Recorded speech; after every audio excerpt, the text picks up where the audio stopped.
Je me pose. Je commence par prendre le temps de bien m'installer. Je me donne toutes les chances d'être bien présente à ce temps.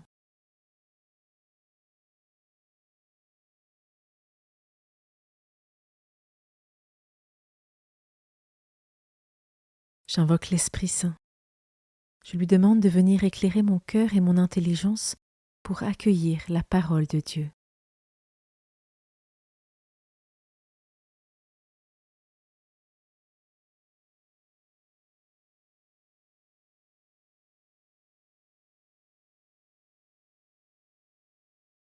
Commençons. Évangile de Jésus-Christ selon saint Jean, chapitre 13, versets 1 à 15. Avant la fête de la Pâque, sachant que l'heure était venue pour lui de passer de ce monde à son Père, Jésus, ayant aimé les siens qui étaient dans le monde, les aima jusqu'au bout. Au cours du repas, alors que le diable a déjà mis dans le cœur de Judas, fils de Simon l'Iscariote, l'intention de le livrer, Jésus, sachant que le Père a tout remis entre ses mains, qu'il est sorti de Dieu et qu'il s'en va vers Dieu, se lève de table, dépose son vêtement et prend un linge qu'il se noue à la ceinture. Puis il verse de l'eau dans un bassin. Alors il se mit à laver les pieds des disciples et à les essuyer avec le linge qu'il avait à la ceinture. Il arrive donc à Simon-Pierre qui lui dit « C'est toi, Seigneur, qui me laves les pieds ?» Jésus lui répondit « Ce que je veux faire, tu ne le sais pas maintenant. Plus tard, tu comprendras. » Pierre lui dit « Tu ne me laveras pas les pieds, non, jamais. » Jésus lui répondit « Si je ne te lave pas, tu n'auras pas de part avec moi. » Simon-Pierre lui dit « Alors, Seigneur, pas seulement les pieds, mais aussi les mains et la tête. » Jésus lui dit « Quand on vient de prendre un bain, on n'a pas besoin de se laver, sinon les pieds. On est pur tout entier. Vous-même, vous êtes purs, mais non pas tous. » Il savait bien qui allait le livrer, et c'est pourquoi il disait « Vous n'êtes pas tous purs. » Quand il leur eut lavé les pieds, il reprit son vêtement, se remit à table et leur dit « Comprenez-vous ce que je viens de faire pour vous? Vous m'appelez Maître et Seigneur, et vous avez raison car vraiment je le suis. Si donc moi, le Seigneur et le Maître, je vous ai lavé les pieds, vous aussi, vous devez vous laver les pieds les uns aux autres. C'est un exemple que je vous ai donné, afin que vous fassiez vous aussi comme j'ai fait pour vous. »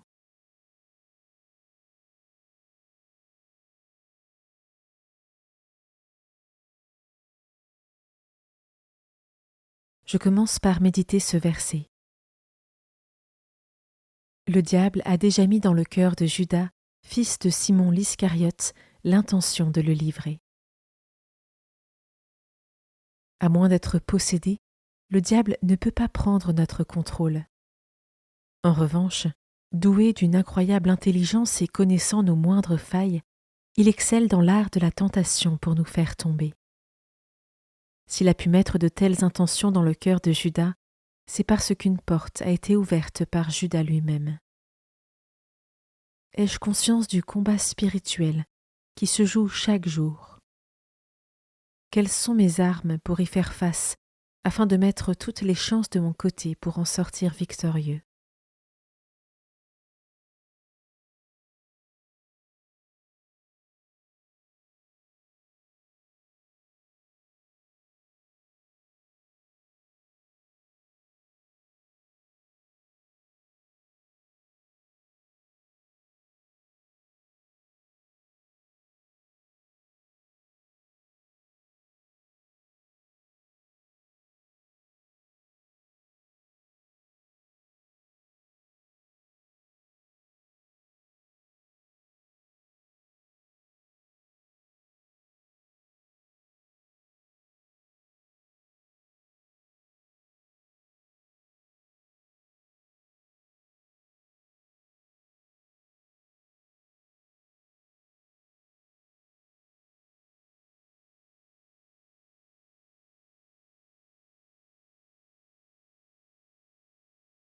Je peux maintenant m'arrêter sur cet autre verset.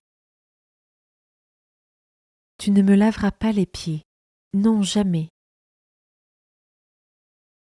Pour Pierre, il est impensable que Jésus s'abaisse pour lui laver les pieds. Pourtant, par ce geste symbolique, le Seigneur nous invite à nous laisser être lavés, aimés, sauvés et à nous mettre au service des autres. Dans quelle situation ai-je moi aussi des réticences à me laisser faire par Dieu et à m'ouvrir à lui? Je peux prendre une minute pour y réfléchir et tout remettre entre ses mains.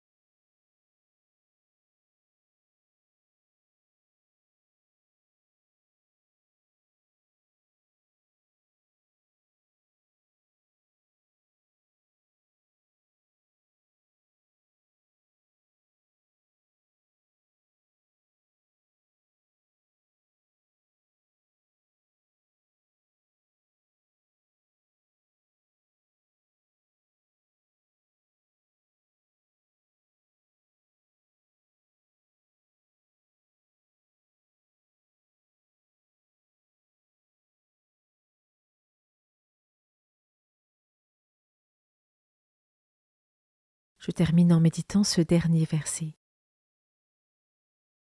Si donc moi, le Seigneur et le Maître, je vous ai lavé les pieds, vous aussi, vous devez vous laver les pieds les uns aux autres. Le Seigneur et le Maître devient le serviteur. Avec amour et humilité, il prend soin des plus petits. Comment est-ce que dans ma vie, j'applique ce précepte évangélique ?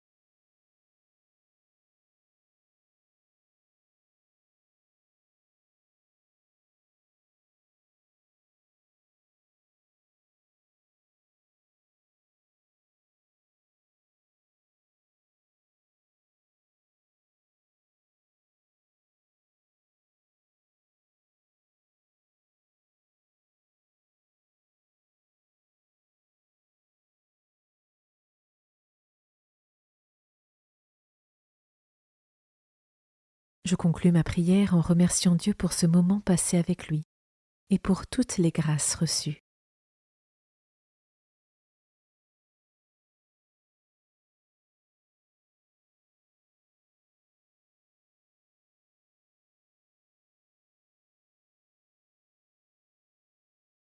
Belle journée et à demain.